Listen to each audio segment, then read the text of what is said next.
When you think of wildlife and the opportunity to witness it in action, the last place you would look for it is during a deep freeze in New England. But the evidence is all around us, and it's in the form of tracks in the snow. Check this out.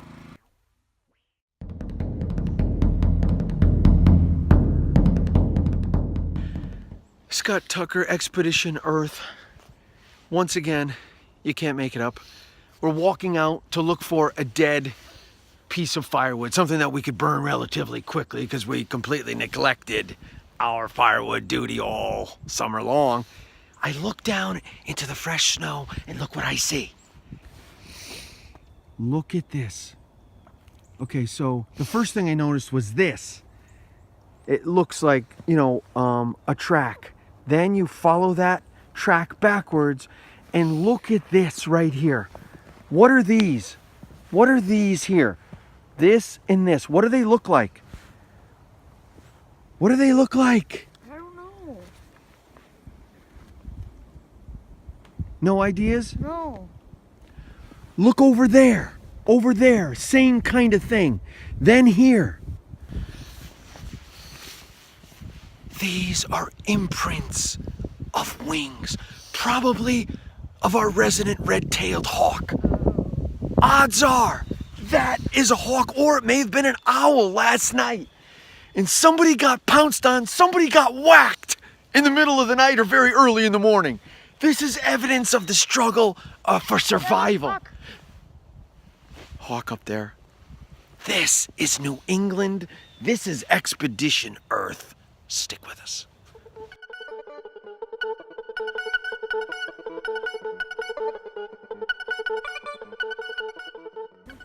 So here's more evidence of the struggle. Here's another wing imprint right here. And then you've got a little little trail. You're watching Expedition Earth.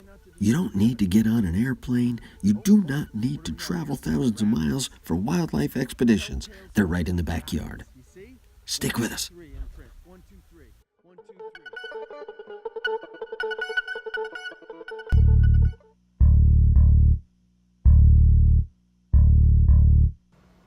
What's absolutely insane is that this guy is on the kitchen counter. And it's almost as though I'm in a entomologist's laboratory. He's letting me film the whole thing. I got so close to his eyes. I never ever noticed those red dots above his eyes. We've got to research those. We've got to figure out what the hell they are.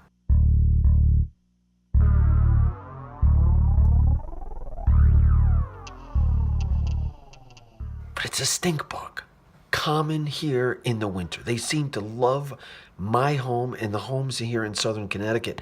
They're everywhere. Mostly active at night, buzzing around a light source, looking for a place to settle in. What truly drives me insane is that scientists have a Latin name, Haliomorphus, Hales. Then there's a common name for these. Many of us know them by stink bug. And then recently I just discovered they're actually brown marmorated stink bugs, or BMSB. This is just extremely confusing. We've got to come up with a better way.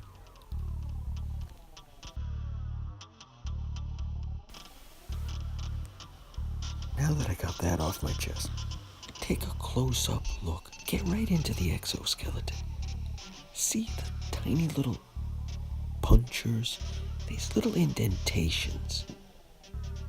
They must be designed to feed information to the brain. Air sensitivity or particles of plant matter that are desirable to the creature. It's all a part of an amazing array of nerve endings and sensitivity developed over millions of years to help these things evolve to the feeding machines that they've become. But again, the biggest problem here is they're feeding on our crops. And they don't even belong here. This is an invasive species. It's come here accidentally from Asia. Scott Tucker with Expedition Earth. Thanks for joining us. Subscribe to us on YouTube to learn more.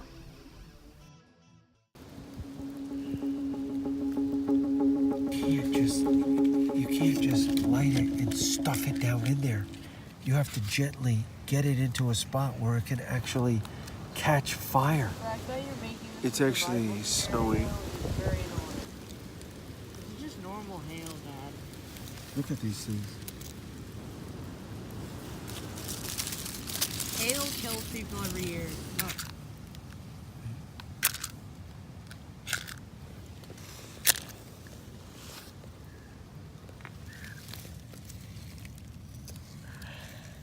Oh my goodness. Why are you...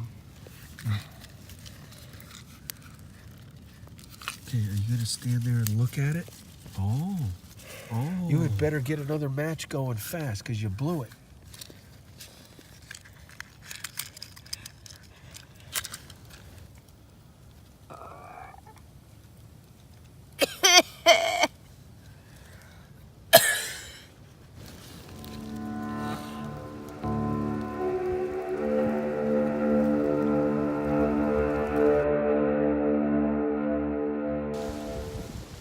It's like a snow, but it's almost like miniature hail balls.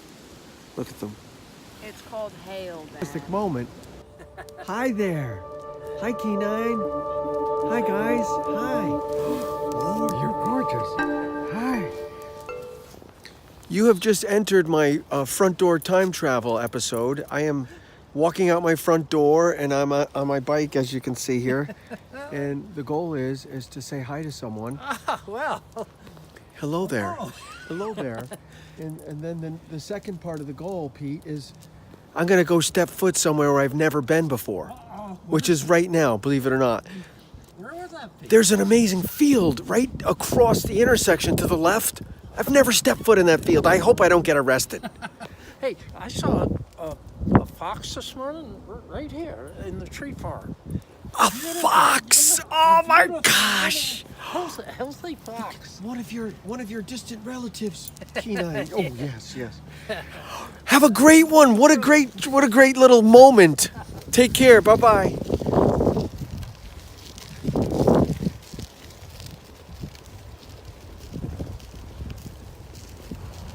I've never stepped foot in this field before. I have no idea if I'm legally allowed. Perhaps it's illegal to do this, but I am going to step foot in the field.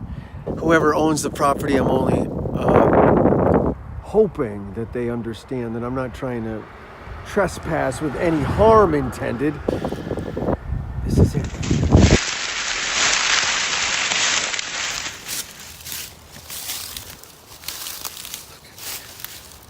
Look at this magnificent field.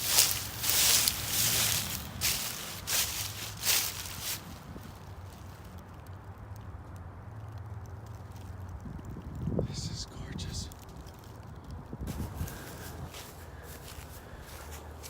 This is absolutely amazing. I have lived in this little neck of the woods in Madison, Connecticut now since 2009. It is now 2018. You do the math. Never stepped foot here in my life. Driven by this amazing field hundreds, maybe 1,000 times. Look at this place. It's gorgeous. Absolutely gorgeous. Hopefully my bike is still there when I get back. I didn't lock it. I think we're okay. Everybody else is too busy. Never even dawned on me to step foot here. I could be arrested. I hope they'll understand this is an experiment. For those of you just joining us, this is Expedition Earth. My name is Scott Tucker, and I am on day one of a 7-day challenge to myself to each day walk out of my house, front door time travel, and go somewhere within a bike ride, within a walk, No motorized vehicles. No motorized vehicles. And go spend 20 minutes somewhere that you had never been before. Experience it, touch it, breathe it, feel it. Say hi to someone that you may have always driven by and never said hello to before. That's all.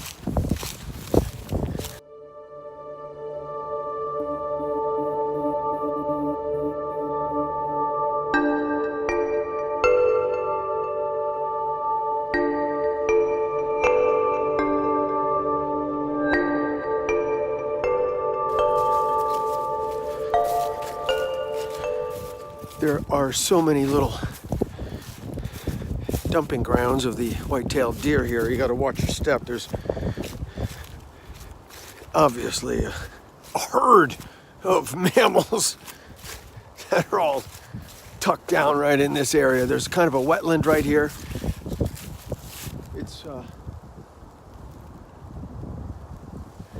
obvious there's not an easy crossing spot here, but my hope was there was a connection through these woods. My hope was that there's a connection through these woods to another place in time that we could come back and explore, but it's all wetlands back there. Never thought of that. Look at it all. It's all wetlands.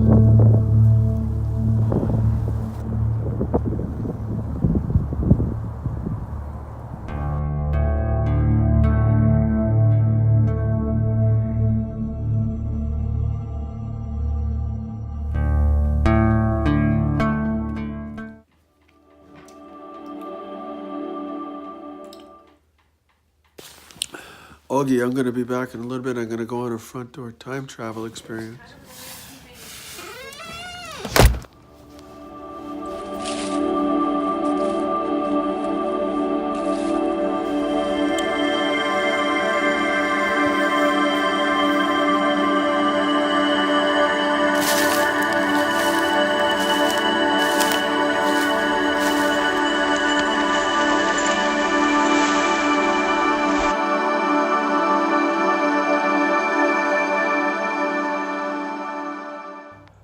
I guess every front door time travel experience doesn't bring you to a place of happiness and bliss. I'm walking across the street into a now abandoned Christmas tree farm, and I look back into the woods, and there's basically a perch or a deer stand that's set up to shoot and kill white-tailed deer.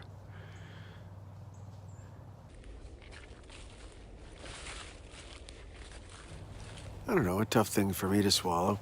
We look at these animals and I look at them and I think to myself, I've never seen anything so beautiful in my life. We just saw a buck with a nice rack on it, and the excitement in the house was off the charts because you don't see those that often. And then, you know, somebody looks at them and thinks, oh, let's shoot it. What's really strange is that there are so many footprints back here. It appears like there is a white-tailed deer party going on over here. I do not know what it's all about. There's a deer lick right there.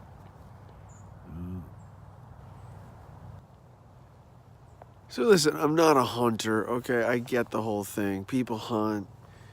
You're gonna hunt stuff, you're gonna eat it. It just seems like, okay, you're gonna set up a deer lick for one of these amazing mammals to come in, and then you're just gonna shoot it from that little spot right there. You're talking about a deer lick to there. It can't be 40 yards. It looks to me like you're shooting a fish in a barrel. And I don't see the sport in that, personally.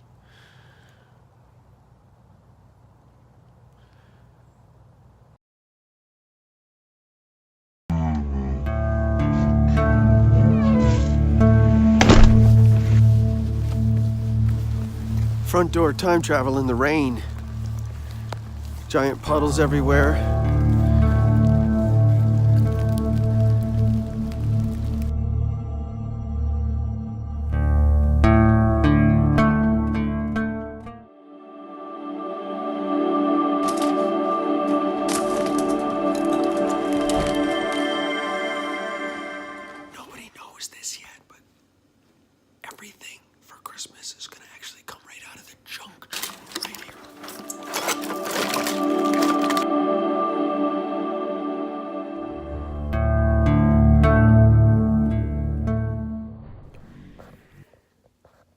Tucker here, Expedition Earth. We're studying the nonverbal communications of Homo sapiens, and recently it has come to my attention that my son, who is in no short terms, nothing short of brilliant, has figured out a way for him to respond to me in a completely I'm partially annoyed, but I'm partially leaving the room because I partially want to find something through partially right. completely nonverbal way. Basically, I'll say something to him, and he will say, It'll be, You do not know whether that means yes, I like it, or no, I don't like it. It's just a way for him to keep me off his back. And it works every time like a charm.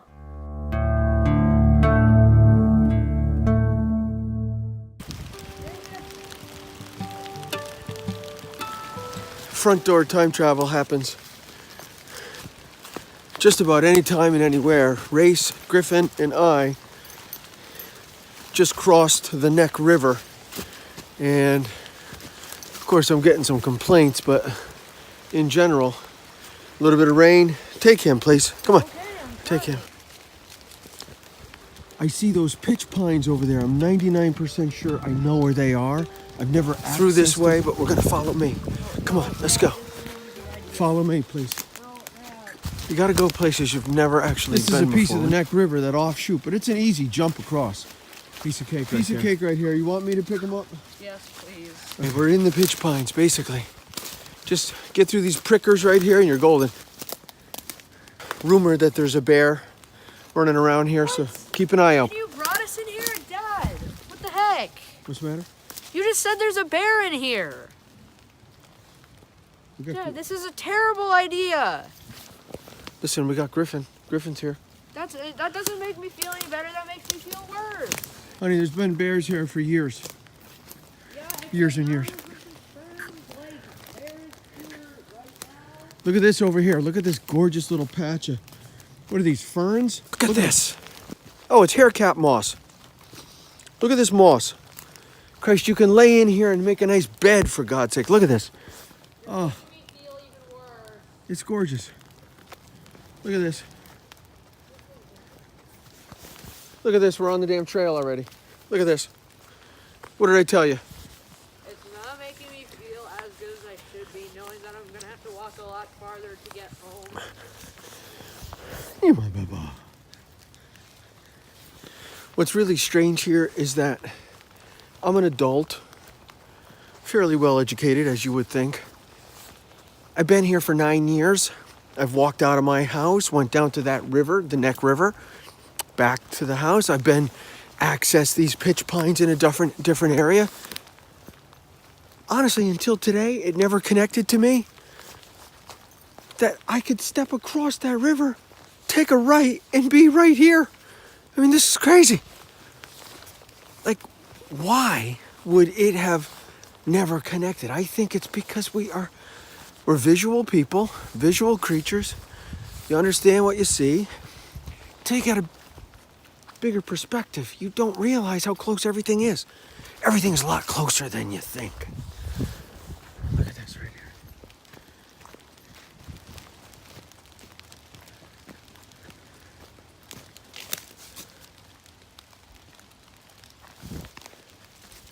Please stop filming me.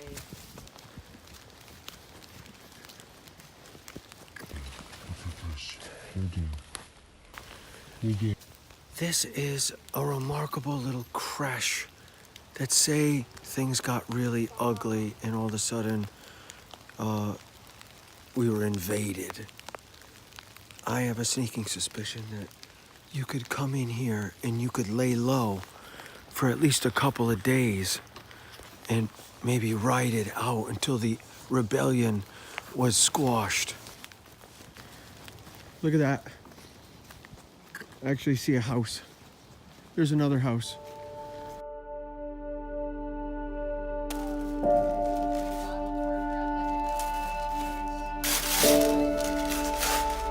That was for you? Seriously? You made that for yourself, Dad? If you ever find yourself confused about who you are and what you need to do, you simply get this mirror and take a look at yourself in the mirror. No. And you're always gonna know what to do. This is a family gift. Thank you. You'll know where to find it. It'll always be in my possession. Okay.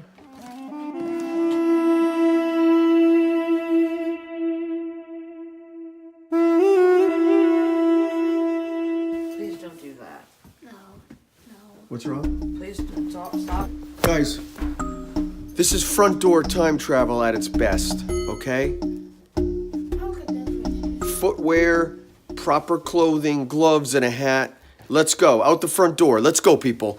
Let's go. You got your gloves, you got your hats, you got no shoes on yet. Gotta get those shoes on. Not yet, Trevor. At least take the stupid hat off. Hey, listen.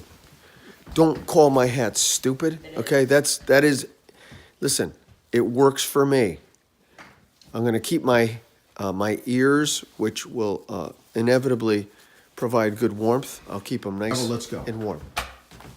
Out we go. In and out quickly, please. Quickly. We're letting valuable heat out. My God. Here we go. Hopefully somebody's got a poo-poo bag. No poo-poo bag? No one brought Ge- a poo-poo bag. Okay, go get it. Okay. Door time travel. How y'all doing? Terrible. Ryan? My man Ryan, I know I can trust him. I know I can trust. Okay, take Griffin, please. Guys, you might have thought I was crazy by my choice of head and heat retention, but if there is a snow leopard anywhere here, I am in camo, full camo for snow leopards.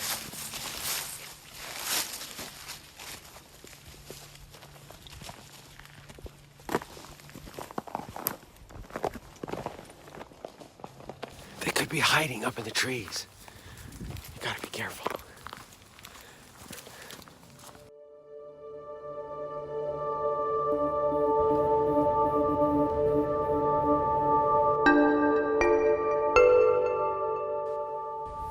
I'm constantly getting calls about wildlife, so I've got to prioritize which ones to follow up on and which ones to just let go. This one, you could not ignore. Longtime friend Joel Helander called. He said, Scotty, there's a sea turtle stranded down in Madison. I think you're good there. At this point, I saw something that resembles a large object, but I don't know for sure. I'm gonna make 2 calls. I'm gonna call my cousin who's a wildlife, works for DEP, and see if he knows about it. And I'm gonna call the person who called me Okay, and see if we can get in touch directly with the people who where it was know found. about it, yeah. Okay, very good. I'm going to start surveying.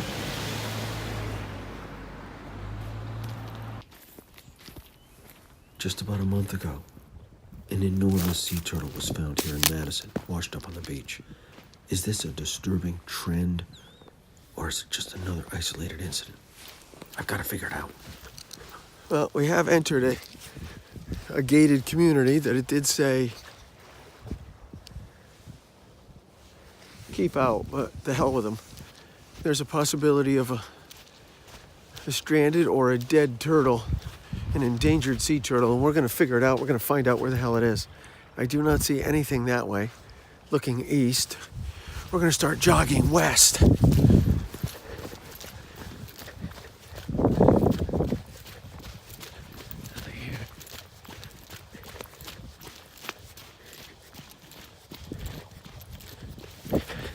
Odds are good.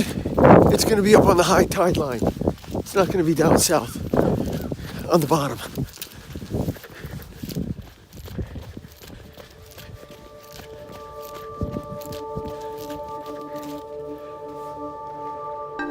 Don't tell me it's back there. There is something large back there. Oh, man. You got...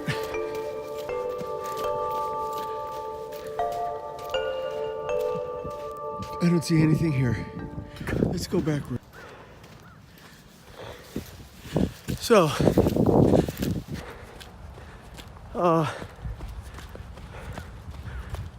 you got Kemp's Ridley, the smallest, critically endangered. 190 were just found up in Cape Cod back in November during that freeze. Then you have leatherback, which we found in Clinton not too long ago. And recently it was reported possibly a leatherback. And then you have loggerheads, endangered, could be. Joel's making a phone call right now. By the way, we got this tip from Joel Helander, longtime friend, wildlife advocate from Guilford, Connecticut. He's been monitoring turtles, terrestrial turtles, for many, many years. I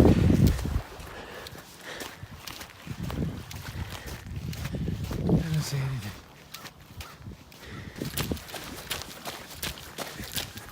These images were sent to me by Britt Anderson today of a leatherback turtle her family encountered back in November. This is a 6-foot-long turtle.